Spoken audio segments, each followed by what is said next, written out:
En el nombre del Padre, y del Hijo, y del Espíritu Santo. Amén. Escuchemos el Evangelio según San Lucas. Aquel día Jesús entró en el templo y comenzó a echar fuera a los que vendían y compraban allí, diciéndoles: está escrito, mi casa es casa de oración, pero ustedes la han convertido en cueva de ladrones. Jesús enseñaba todos los días en el templo.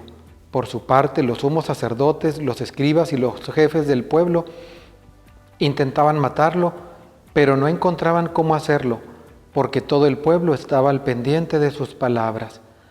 Palabra del Señor. Cuando Jesús llega a Jerusalén, si nosotros venimos escuchando los evangelios anteriores, venía hablando de cómo Jesús iba en trayecto rumbo a Jerusalén. Finalmente ayer escuchábamos que Jesús se detiene antes de entrar a la ciudad, contempla la ciudad, llora por ella, por lo que le va a suceder, que en el año 70 fue destruida. Y entonces lo primero que hace al llegar a la ciudad es ir al templo, y lo escuchamos, y dice: echó fuera a los que vendían y compraban allí, a ambos, y les dijo: mi casa es casa de oración, y ustedes la han convertido en una cueva de ladrones. Casa de oración, cueva de ladrones. Tenemos dos conceptos muy fuertes. Jesús ama el templo. Sabemos que Él, según nos narra el otro evangelio, dice: destruyan este templo y en 3 días lo reconstruiré, refiriéndose al templo de su cuerpo. Sabemos que no es lo más importante el templo material, sin embargo, le tiene un amor a ese lugar material. ¿Por qué? Porque es una casa de oración, un lugar donde se congregan las personas para orar. El templo de Jerusalén, ya lo hemos dicho, había sido construido por Salomón, fue destruido, fue restaurado. Herodes lo mandó ampliar y todavía embellecer mucho más. Y en tiempos de Jesús tenía todo su esplendor, pero algunos 40 años después de que Jesús ascendió a los cielos fue destruido por los romanos y hasta el momento no se ha levantado. Y sabemos que lo más importante es Cristo. Cristo es el templo. Sin embargo, vuelvo a insistir, para Jesús es importante ese lugar donde se congregaban para orar, para enseñar la Escritura los judíos. Mucha gente iba a ver el templo porque era una construcción magnífica.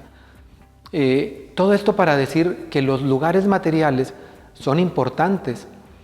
En la era cristiana, los primeros templos se construyeron alrededor del siglo III, IV. Las primeras comunidades cristianas no tenían un lugar, se reunían en las casas, luego se les llamó casa de la iglesia, domus ecclesiae. Con el tiempo ya cuando se decretó la libertad del culto en el Imperio Romano, los cristianos fueron construyendo lugares. ¿Por qué? Porque se requería un lugar común a todos para celebrar la Eucaristía y para orar juntos. Mucha gente, y tú lo has escuchado, dice: yo no necesito ir a la iglesia para orar. Así como yo no necesito. Yo sí les digo a ellos: sí los necesitamos a ustedes, a los que digan eso. Pero además de esto, en el lugar material, nuestros templos, se celebra la Eucaristía, se proclama la palabra de Dios. Entonces nos alimentamos con los dos alimentos que nos ofrece Cristo, su palabra, no solo de pan vive el hombre, sino de toda palabra que sale de la boca de Dios. Y segundo, con la Eucaristía, el que come de este pan vivirá para siempre. Y es donde nos reunimos para orar y celebrar a Cristo, que es lo más importante, Cristo. Entonces, ¿qué tanto valor le damos nosotros a nuestros templos? Una costumbre que se ha ido perdiendo es pasar por enfrente de un templo y santiguarte, hacer la señal de la cruz como cristianos que somos, como un saludo al lugar donde está Cristo, donde se celebra la palabra de Dios, la Eucaristía. ¿Cómo nos comportamos dentro del templo? Apago el celular cuando llego para poner toda mi atención a lo que se celebra. O eres de los que le suena el celular y contesta mensajes ahí. Imagínate, es Cristo el que te está hablando y hay quienes contestan mensajes. Hay quienes se salen para hablar por teléfono. ¿No será que estamos convirtiendo a veces esas casas de oración del Señor en cuevas de ladrones, en cuevas de murmuración?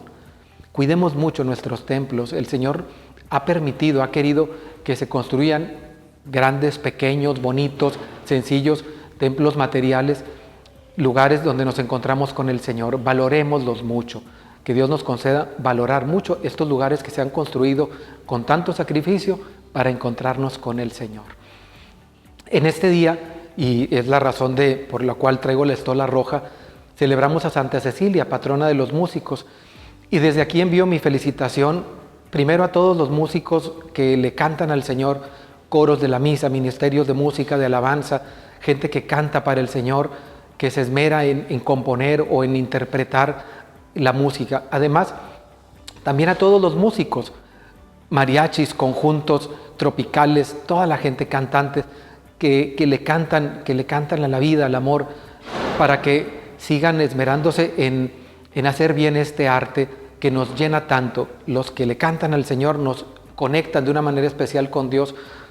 Quienes cantan en el mundo, en grupos, etcétera, pues le cantan al amor y de alguna manera ese arte alaba al Señor. Síganlo haciendo con mucho amor, sigamos haciendo música para el amor, para el Señor, para alegrar los corazones. Y la bendición de Dios Todopoderoso, Padre, Hijo y Espíritu Santo, descienda sobre ustedes. Amén.